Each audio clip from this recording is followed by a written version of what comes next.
A new series Next on 4 reveals the powerful impact dreams can have on our work, relationships and creativity. Let Sharps help you discover the real storage space in your bedroom with ingenious design solutions that give you a place for everything. Sharps' construction system adapts to any bedroom to help keep you tidy and organized. Guaranteed craftsmanship, guaranteed quality. Visit Sharps this week and you'll find some great summer sale offers, including many bedrooms at half price. Visit your nearest showroom or call 0800 789 789. Hi. Good evening. Oh, she gives herself some airs, that one. Mind you, if she can have an ensuite, so can we. Only ours has the gold taps and the foot bath. And if she can have this quilted velvet toilet tissue, quilted mind as if velvet's not luxury enough, then so can we. Mark you, she actually keeps hers in full view. Quilted velvet, the lap of luxury.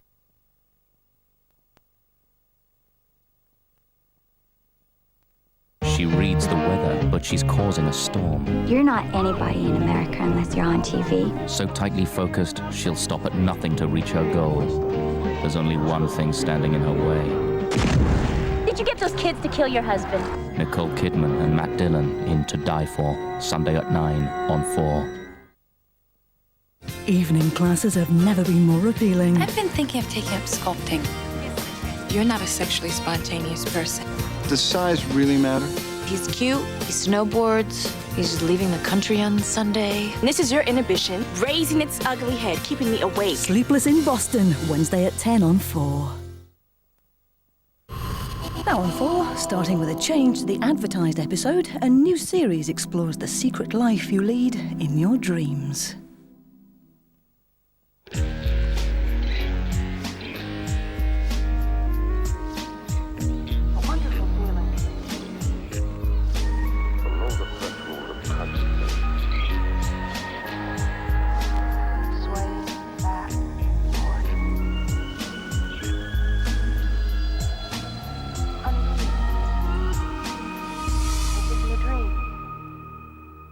My name is Bert States.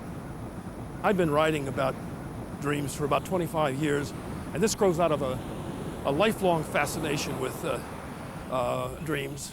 It's just simply a fascination for me to fall asleep at night and wonder where I would be, which sort of country I would be in. And it just seems to me that I wanted to understand, if possible, how that world comes into existence, how it resembles the art that we make when we're awake, and how somehow the dream seems to speak to me of myself so intimately, more intimately than anything I can imagine in the world ever happening to me. People are having new ideas about dreams. Perhaps they're not always repressed sexual desires. Perhaps they are really the thinking we do in our sleep. And just like any other thinking, perhaps they can lead us to brilliant ideas and answers to problems. Dreaming may be the most creative thing our mind ever does. Dreams are like films. In effect, you are a full movie crew. You are the director of the film, you are the star of the film, you are the villain of the film, you are the grip, you are the cameraman, you are everything. All by yourself, you produce this entire movie. It's really a miraculous achievement when you stop and think about it like that. When I fall asleep at night, I always look forward to what I'm going to dream. There's a wonderful intensity about the dream life that never quite comes off in the waking life. The waking life seems to me tepid by comparison to a really good flying dream. The dream movies we make in our heads have often been a source of creative ideas. You have an image in your head of how it should look, and it just ends up coming from something you saw in a dream.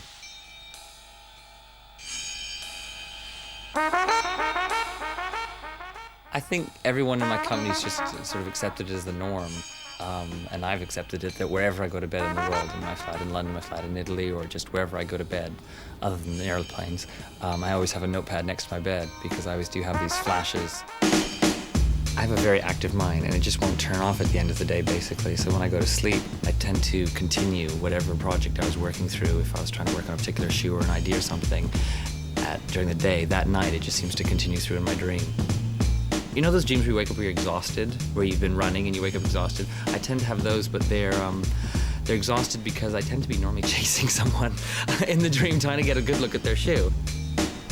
In my eye, I got this clear shot of that shoe, and I went, aha, that's what we're gonna do. Or I have dreams of a heel shape or something like that. It tends to be bits rather than the whole shoe. When I'm doing the shoes in real life awake, let's say, there's a lot more technique involved and fit and construction and all those sort of things and years of experience. Dreaming, I think you're just trying to get to another point. Everyone talks about left side, right side of your brain, and I'm a completely logical person, very mathematical in my way of thinking, which hurts you, I think, probably in the design side, because it's hard to click into that mode. I think dreaming helps me get to that point.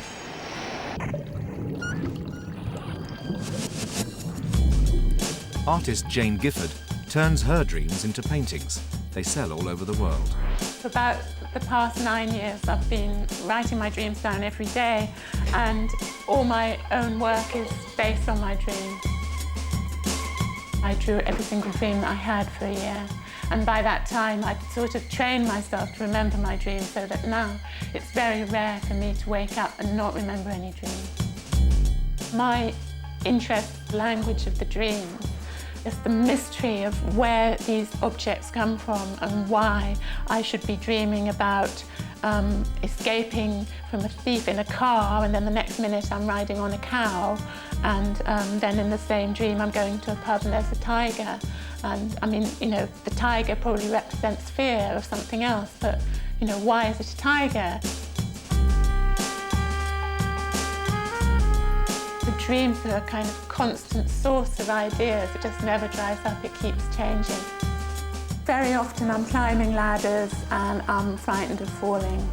And I think this one, I was working on a film, I was at the top of the ladder and I was so scared about it that I couldn't come down, and I was asking the crew for help and they wouldn't give me any help, so I was stuck up at the top of the ladder. I'm doing one large painting for every month for probably a year. This was a particularly bad month where something went terribly wrong, and I just thought, okay, I'm going to paint it black. This is a tiny gap in a stone wall that I had to squeeze through, and it was really difficult to fit through. And that is something that reoccurs maybe in different forms. The neighbour's dog, who suddenly has got into my garden, is barking fiercely at me, and I'm too frightened to go past. I had a dream about someone who was firing a gun, and I was in this enclosed space and trying to get away, and not able to move because I was wearing some espadrilles that weren't on properly and I couldn't run. That's something that reoccurs quite often, like wanting to get away from danger and being unable to. It's a direct link to who I am, so it's actually incredibly honest. I mean, some of it might be hidden, but I don't, for example, in these paintings, I don't cheat and not decide not to put something in no, that's not strictly true. I better not stop that. I feel like there's a kind of a creativity that goes on when I'm asleep that is just really exciting. Dreams can even give solutions to engineering problems. In Richmond, Virginia, the DuPont Corporation makes Kevlar, an ultra-strong plastic fiber. A few years ago, they were having some trouble with the production process. One particular piece of equipment kept breaking down. Every time this piece of equipment should malfunction, $700 a minute in waste generalization. My work schedule during that particular time was anywhere from 16 to 18 hours a day. It was just a nightmare. Most problems really don't get solved in meetings where we have high-level people in an intense atmosphere. So this one night, I went home, I went and I laid in the bed. Man, the worst thing that anyone can do is get dog-tired coming home from work, and then go home, go to sleep, and then dream that you're at work. And I dreamed that my body became a part of that piece of equipment. I looked inside of that piece of equipment, and I was a part of the steel, I was part of the process, I was part of everything that was moving inside. I looked around, I checked special solenoid switches, they looked good. Then I looked to my left, and the hoses, which is a part of this piece of equipment, was doing something abnormal. Didn't really understand it. The water seemed to be backing up, then all of a sudden everything just ruptured. The hoses blew off, springs came out of the hoses all over the piece of equipment, and then I woke up. Immediately, I got up, got inside the plant, the machine was running. I finally convinced them to shut the piece of machinery down, and we got it all safe for maintenance to work on, and guess what? It was there. What was going on was the inner layer here was collapsing. Simply just by inserting a spring on the inside of this hose, it would stop this collapsing it from going on. This is what saved the company millions. Anyway, let's get back to the story. We put that inside the hoses and it worked. It worked like a dream. That single dream has probably saved DuPont millions of dollars over the years.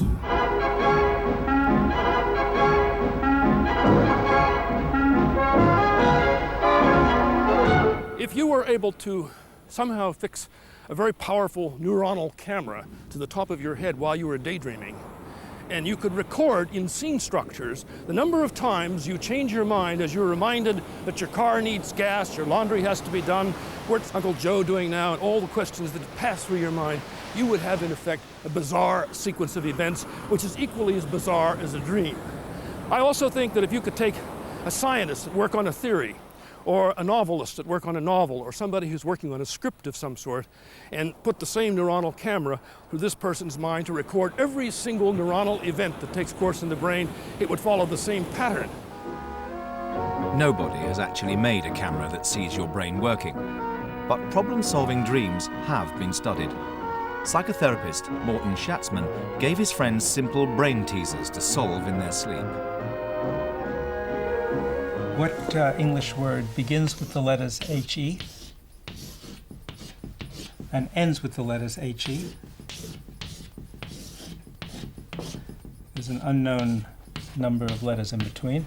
And what other English word also does? The dream started with me cutting flowers in the garden, and I was in the garden with my girlfriend, and suddenly I got a severe pain in the chest, which I thought was a heart attack, one would do if one was a medical student. And I asked for my girlfriend to call the ambulance. She started laughing instead of calling the ambulance, a very high-pitched hee sound. He went in an ambulance to the hospital, and on the way, the ambulance had to stop because a brain had fallen out onto the road, and then he got to the casualty. The doctor came over and asked a few questions, and then said, well, he could make me better, but he wasn't going to until I described my problem in plain language. And I guess, being a medical student, I was trying to think of different terms, you know, for various sorts of chest pain, coronaries, and myocardial infarction, and so on. Eventually, after a great deal of frustration, I described it as having heartache. And he then gave me permission to go to sleep. I said that I was very pleased to go to sleep because riddles gave me terrible headaches. And when I woke up in the morning, I remembered the dream, and I realized, on thinking about the dream, that the word heartache and the word headache were both an answer to the problem which Morty had given me in the first place. The character of the doctor seemed to be leading him to the answer, as if the doctor knew the answer that the dreamer didn't know. And in a sense, the brain falling out onto the road is a kind of clue as well, because it points, in a sense, towards headache. It was only in the course of writing about this dream and thinking about it that I realized the girlfriend was going hee hee hee hee hee like that, laughing, as it were, behind her hand. And another answer to the problem as to what English word begins with the letters H-E and ends with the letters H-E is the two-letter word he. Solutions to problems are right there in the dream.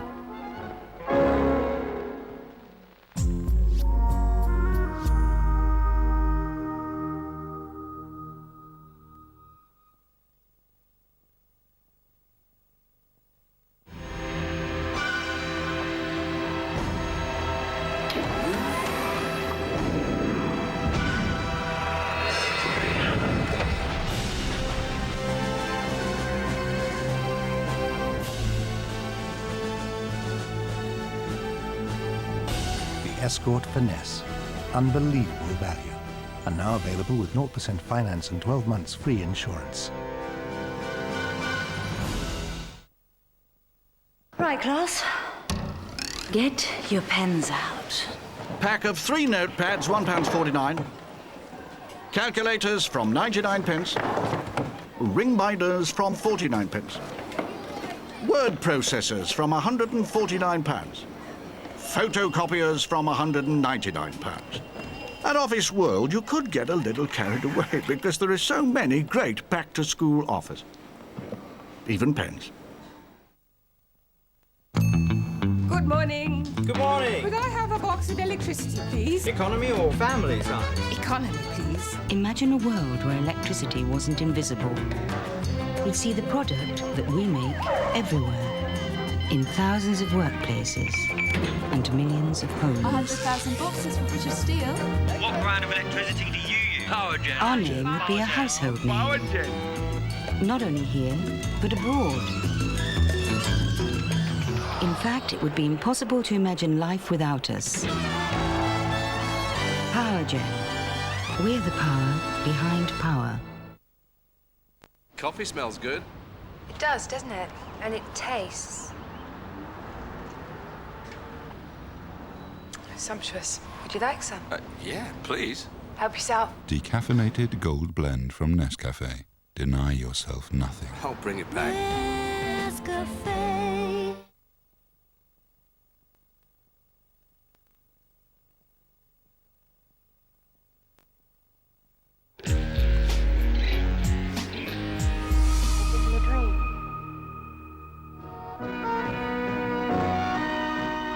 The evidence that dreams are the thinking you do in your sleep was beginning to build up. Morton Schatzman extended his study of problem solving by placing puzzles in newspapers and magazines. In every case, I did in fact get interesting dreams and solutions to problems that I had posed. One of them turned out to be a particularly good dream puzzle.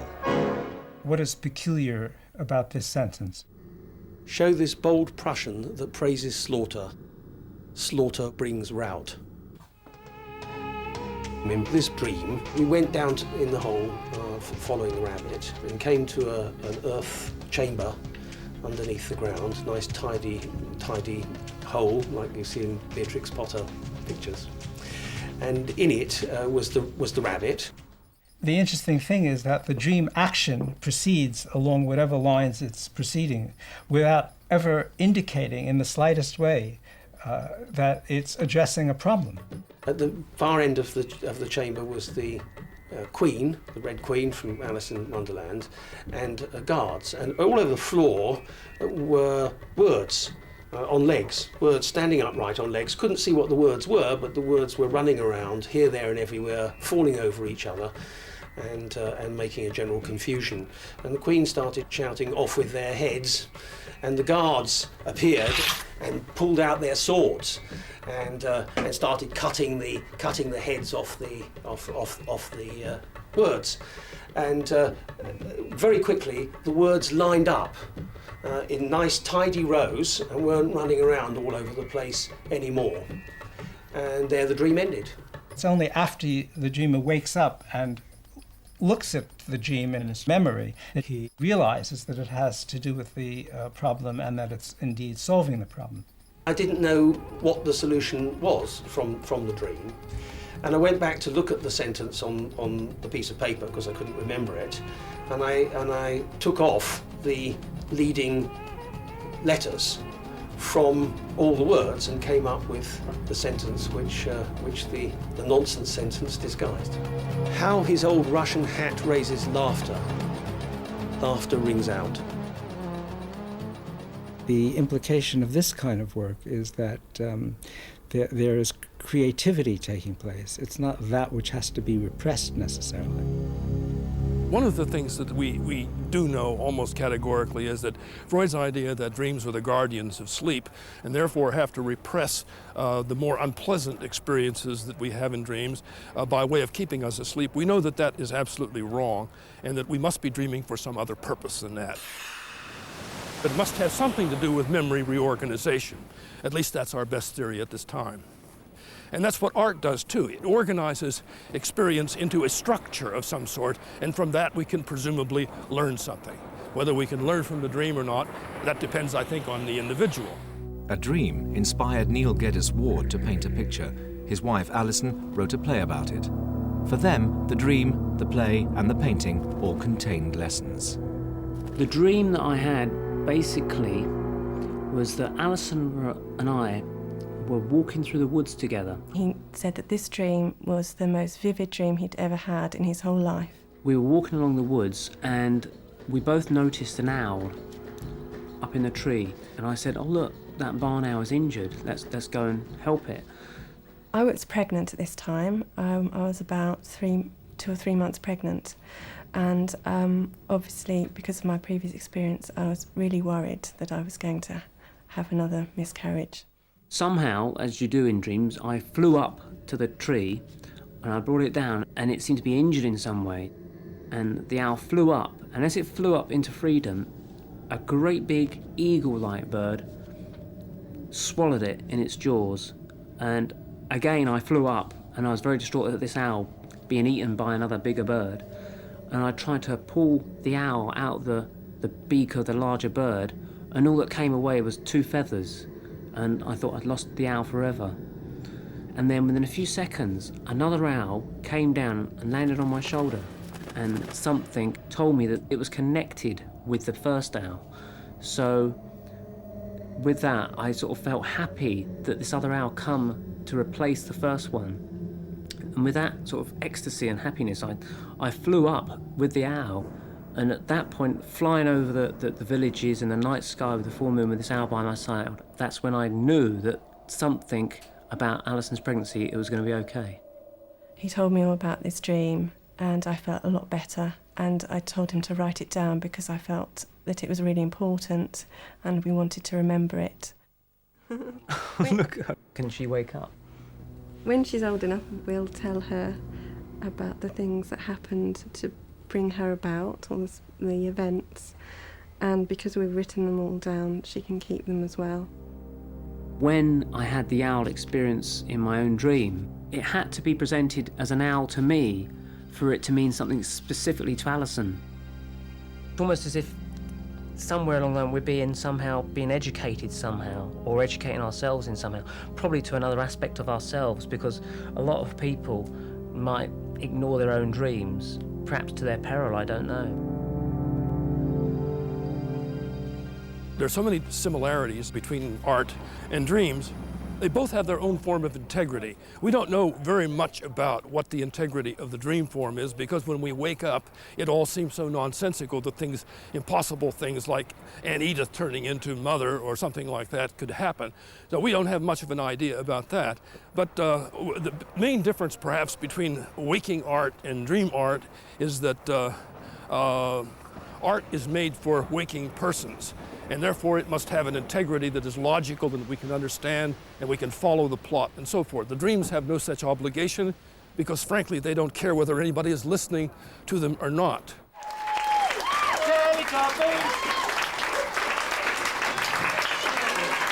Hi, it's me. I was Tinky Winky, as you know, and I'm the real one, the true one, because if you get a Teletubby Tinky Winky doll and you pull the head off, underneath it's my head. The producer of the Teletubbies, Anne Wood, actually dreamt the name Tinky Winky during a dream. I was the first to do that, you know. The stand-up comedian's job is to be a dreamer for the audience. In many ways, one will arrive at a punchline when trying to write a joke in the same way as a dream logic. And often I'm trying to write a joke to order about a certain thing, and then suddenly the punchline will come, and it's nothing to do with the subject that I was originally writing about. I have a born-again Christian friend who said to me, he said, "Dave, Jesus is the light," which didn't bother me in itself, although he was dressed as a moth. In fact, I'm getting a message, I'm very psychic, I'm getting a message from your great-grandfather's lover, and she wants me to tell you, Jung said that myths are collective dreams, and I believe that modern jokes, as told in the pub, are modern collective dreams, modern myths. Obviously in the car chase culture, people don't have time to tell a 3-hour myth about an adventurer who goes off around the world, so they tell a joke about a bloke walking into a pub. I mean, I've just bought one of the time machines that they're selling in Dixon's now. Obviously the price will come down, but I was impatient. I've got my time machine and I use mine for cleaning clothes. Because you put your clothes in and it takes them back in time to before they were dirty. In dreams, people do things which they would never dream of doing in their everyday life. And in the same way, the comedian's job is to be more extreme and be like a dreamer for the audience and take logic to extremes and take responsibility for having done things and said things which the audience would never be allowed to do. Which was stupid because they live that side. The comedian has comedic license. Because they say that we inbred people are stupid.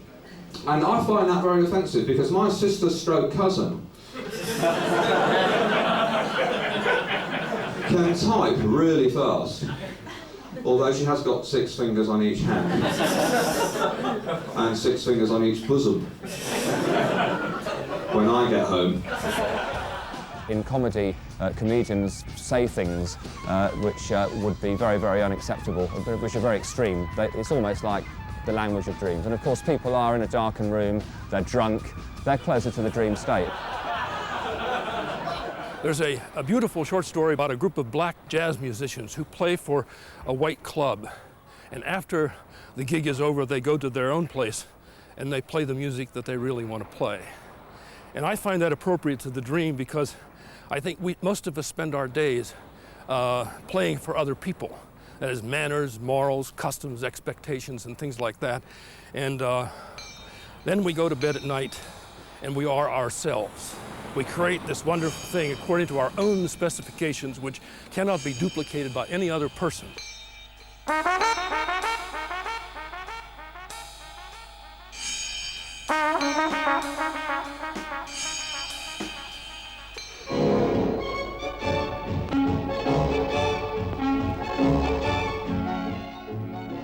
This programme replaced the advertised episode, which you can see in a fortnight's time. Well, next week, follow a woman who seeks to interpret her dreams through different types of analysis.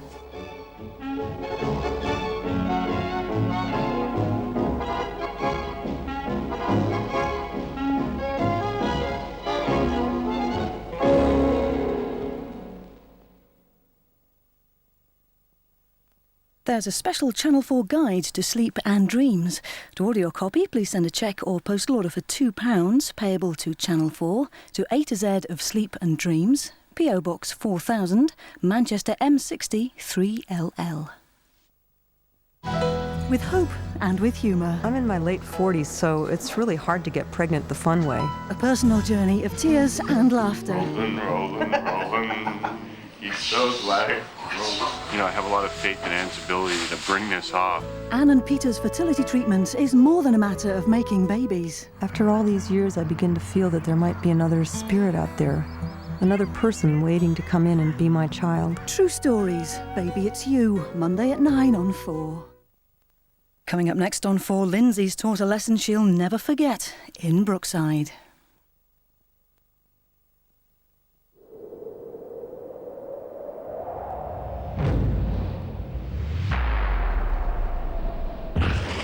There's a toothpaste that cleans so deep, it will leave your mouth feeling incredible. Its ultra-fine bicarbonate of soda reacts with an incredibly refreshing gel, releasing oxygen bubbles, so that nothing feels like Colgate Sensation Deep Clean.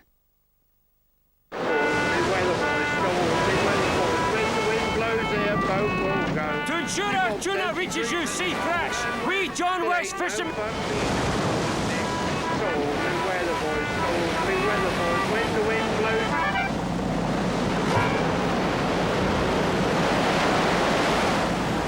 To keep our tuna sea fresh, it's frozen the moment it's caught. John West endure the worst to bring you the best. New Bodyform Invisible, there is no better protection against leaks.